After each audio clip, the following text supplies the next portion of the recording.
আমরা দাঁড়িয়ে আছি বিদ্যাসাগর কলেজে। বিদ্যাসাগরের মূর্তির নিচে একটা স্মৃতি নিয়ে, একটা লড়াইয়ের কাহিনী নিয়ে।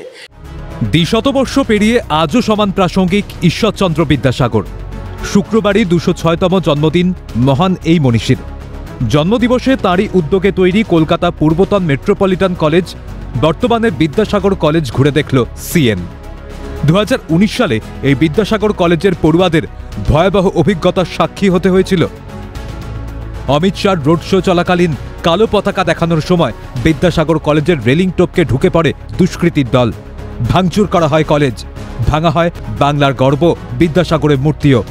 তারপর থেকে 7 বছরের বেশি সময় কেটে গিয়েছে, কিন্তু ২০১৯ সালের 15ই মের ভয়াবহতা এখনও তাজা বিদ্যাসাগর কলেজের সেই সময় পড়ুয়াদের মনে।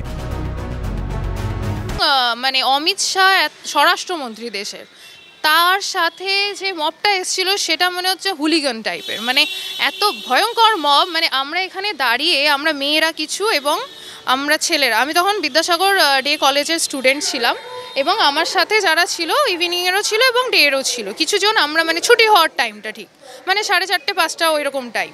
তো সেই টাইমে আমরা দেখলাম যখন আমরা কালো পতাকা জাস্ট এরকমভাবে ধরে দাঁড়িয়ে আছি যে এই ঘটনা কেন ঘটছে, ছাত্রছাত্রীদের ওপর অত্যাচারটা কেন হলো, ওখান থেকে আমরা জাস্ট হাতে লিখে করেছিলাম।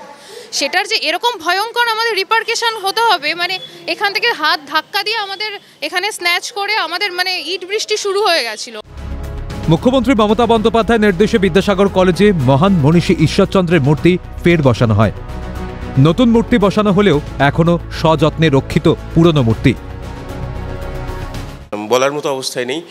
সেই বিদ্যাসাগর মশাই, তার যে ভাঙা মূর্তি, এটি এখনও আদরে যত্নে রাখা রয়েছে বিদ্যাসাগর কলেজের ছাত্রছাত্রী এবং প্রিন্সিপাল মহাশয়া সবাই আঁকড়ে রেখেছেন।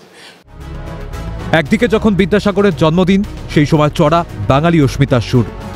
ভিন রাজ্যে কাজে গিয়ে বারবার আক্রান্ত বাঙালিরা, সেই সময় বিদ্যাসাগরকে হাতিয়ার করে অস্মিতার প্রশ্নে সরব আপামর বাঙালি।